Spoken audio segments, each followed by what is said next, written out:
Olá, eu sou Ana Luísa Bringuente, diretora do Museu de Arte do Espírito Santo. Sejam todos bem-vindos, ainda que de longe, ainda que por vídeo, sobre a exposição que nós estamos recebendo nesse momento, que reabre o museu nesse momento histórico, dentro da pandemia. Acho que é fundamental dizer que ela está em total coadunância com esse novo momento que o museu vive, de abertura para a comunidade, de diálogo com a contemporaneidade, com artistas jovens, com artistas de várias gerações, em diálogo direto com Dionísio Del Santo e Eupídio Malaquias. Então, para a gente é uma sorte enorme, uma honra muito grande reabrir o museu depois de 4 anos com uma exposição de tamanha envergadura. Acreditamos que desenvolver um vídeo que desse conta um pouco dessa visita, desse novo momento, seria algo pertinente e um pouco mais justo com todos que querem utilizar esse museu, fazer uso de um museu que é público.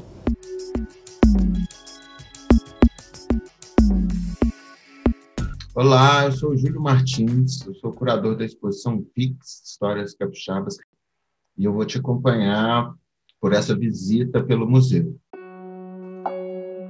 Assim que a gente entra no espaço, já vemos a novidade das escadas e do acesso ao museu, ao espaço expositivo, e acho muito simbólico que a primeira obra com que se depare o visitante seja essa obra do Rafael Pagatini, em que ele escava as paredes recém-reformadas do museu. Esse também é o papel do museu, escavar as histórias, né?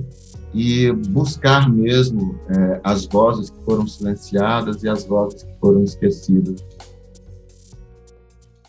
E enquanto eu subo essas escadas, ainda tocado pela obra do Rafael Pagatini, fico pensando que uma história da arte capixaba poderia ser articulada em torno de 2 artistas, Eupídio Malaquias e Dionísio Del Santo.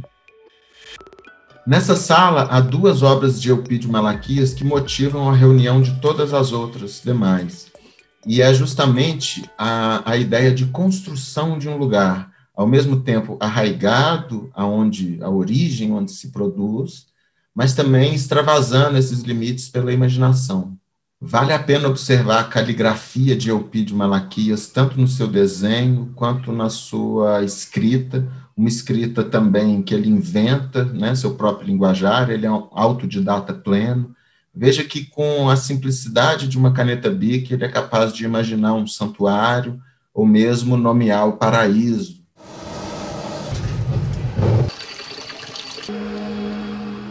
O trabalho de Gui Castor e Marconi Moreira são 2 filmes também que nos trazem um relato da paisagem capixaba.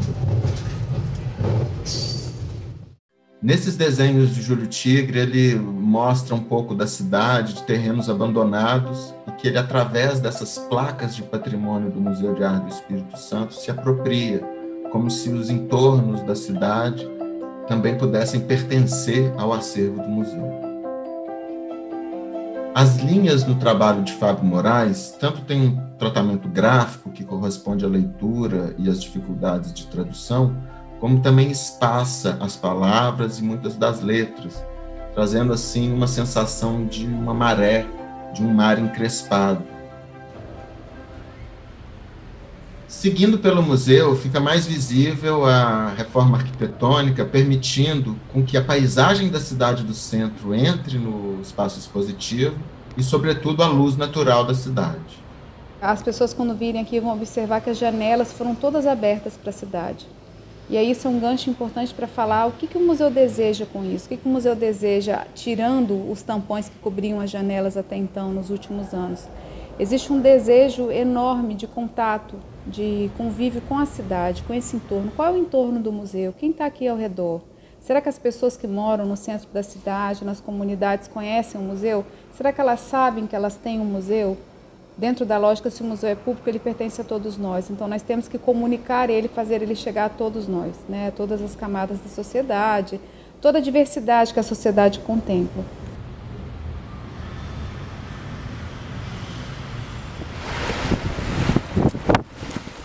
Aqui estão reunidos 3 vídeos de Castiel Vitorino, Rubiane Maia e MV. Esses 3 artistas têm uma história muito importante no desenvolvimento da performance na cidade E nesses vídeos a gente pode perceber como que eles relacionam o corpo com certas estruturas ou com certos lugares a se descobrir.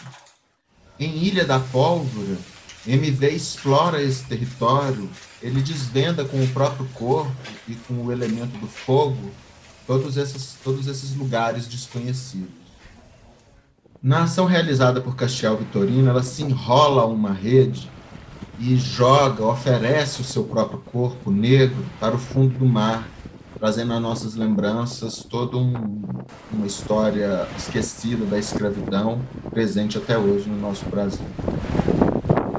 Na vídeo performance de Rubiane Maia, ela tenta um diálogo e uma dança improvável entre o próprio corpo, sinuoso, orgânico, em movimento, e uma placa toda milimetrada, toda cartesianamente organizada em suas ortogonais. Com a incidência da luz do sol, ela consegue silhuetas do próprio corpo e dessa placa que distorcem toda essa ordenação prévia. A seguir, nós vamos conhecer uma claraboia que foi parte dessa arquitetura durante todos os 22 anos de história do MAIS, mas só agora foi revelada como no seu projeto original. Essa claraboia banha o espaço expositivo todo com luz natural. E se valendo desse expediente, o artista Gabriel Borém produziu uma intervenção diretamente nos vidros dessa claraboia, com segmentos de cor e linhas que nos remetem a toda a tradição da gravura que Dionísio Del Santo seguiu e também perverteu. Assim como a luz natural, a ocupação de Gabriel Borém também temporariamente vai ocupando diferentes lugares e ambientes do espaço expositivo.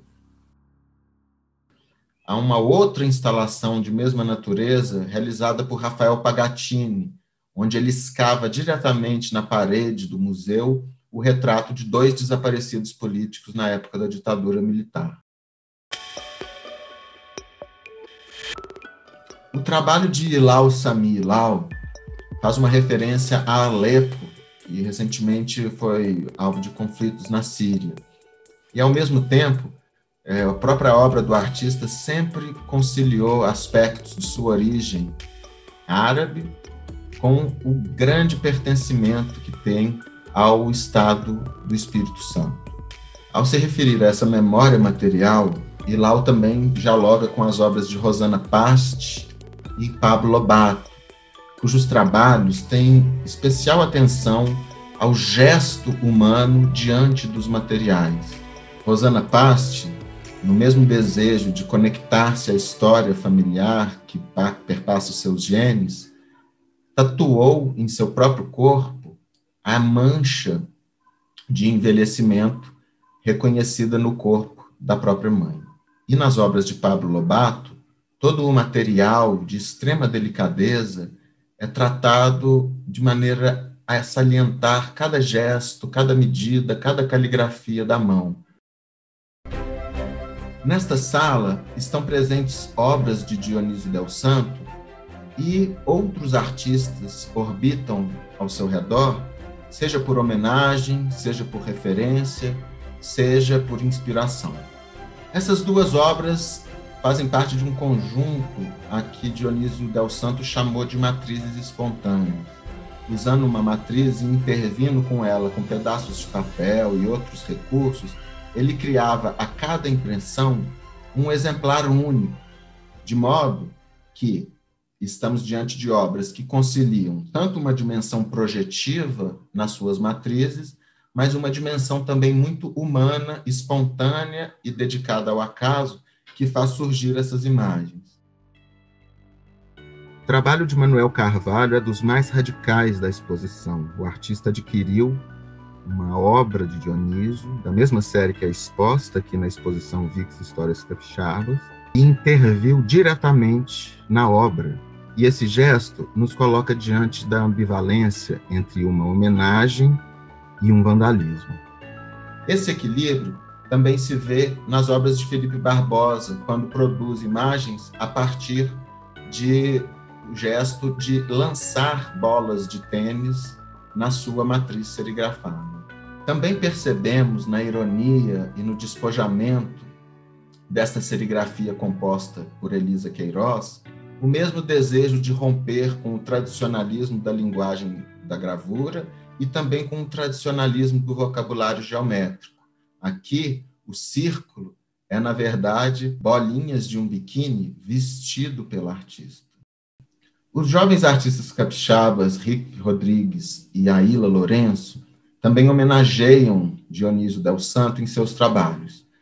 Rick Rodrigues produz imagens em que a linha tão cara à poética de Dionísio Del Santo não é gráfica, mas sim costurada, aderindo toda a afetividade do gesto bartista à forma.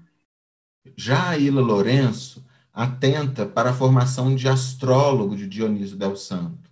Ela faz uma fotografia aérea da cidade de Vitória e, vista à noite, parece um céu iluminado, e sobre essa imagem ela sobrepõe o que seria o mapa astral do artista, mas que, por fim, configura uma forma geométrica. Nesse salão, tentamos fazer uma declaração ainda mais forte da aproximação entre Eupídio Malaquias e Dionísio Del Santo e sua reverberação em vários outros artistas de vários tempos e lugares diferentes. A pintura de Eupídio Malaquias, junto à serigrafia de Dionísio Del Santo, dão conta de um diálogo improvável, uma vez que Dionísio trabalhava estritamente com vocabulário geométrico, enquanto Eupídio Malaquias se valia de uma geometria simbólica, totalmente permeada de humanidade, de afeto e de mitologias. É justamente essa natureza de tratamento que nós vemos reverberar na produção contemporânea, seja de um paulista como Paulo Klimachowska, em seu experimento de gravura, e lidando com vocabulário geométrico, seja com a mineira Cíntia Marcelli, cujos padrões de tecido ela sobrepõe e contrapõe a sua pintura artesanal, cuidada, incerta, fluida, não precisa. Também o artista Cristiano Lenhard lida com o vocabulário geométrico, mas valorizando a intuição e a presença da afetividade e da mão humana.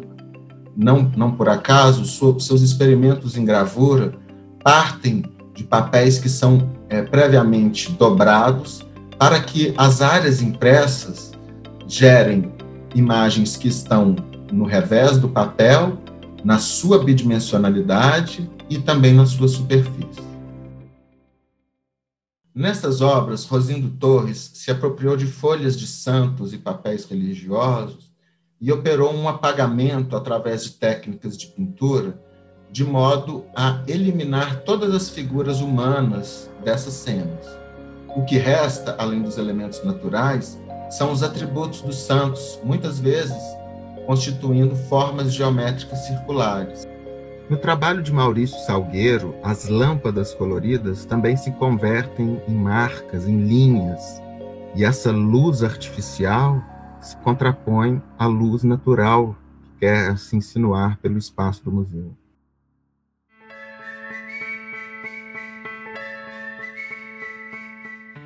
Ao tentar descrever a natureza de sua filosofia fenomenológica, Maurice Merleau-Ponty, filósofo dos anos 60 francês, disse que o mundo dos sentidos ele deve ser desbravado como uma fauna e uma flora de um país ou de um mundo desconhecido. Essa frase me vem à mente diante desses 21 desenhos de Eupídio Malaquias. Aqui, com a simplicidade da caneta Bic sobre o papel sulfite, ele produz uma diversidade de desenhos de animais e de plantas, sempre acompanhados com descrições em seus textos e sempre num linguajar poético muito único e muito singular, de um autodidata pleno. Ao mesmo tempo em que encontramos exemplares da fauna e flora brasileira, encontramos também aqueles que foram totalmente inventados pelo artista. Eupídio Malaquias também construía flautas e gostava de andar com elas. Aqui no museu temos no acervo alguns exemplares delas, nos quais vemos novamente a inventividade e o cuidado, né, plástico do artista na construção dessas flautas. Nesta sala, propomos ainda um diálogo entre os desenhos de Eupídio Malaquias e de Kevin Simon, artista colombiano residente em Amsterdã, que também se vale, para seus desenhos e livros de artista, do uso da caneta Bic. Bom, eu espero que vocês tenham desfrutado da exposição. Foi uma exposição pensada para a cidade de Vitória, e fica o meu convite para todos conhecê-la aqui no Museu de Arte do Espírito Santo e também no ambiente web. Então é isso, estão todos convidados a fazer essa visita. Sejam muito bem-vindos ao museu, ainda que num momento de pandemia, ainda que virtualmente. Esse museu é de todos nós, estão todos convidados.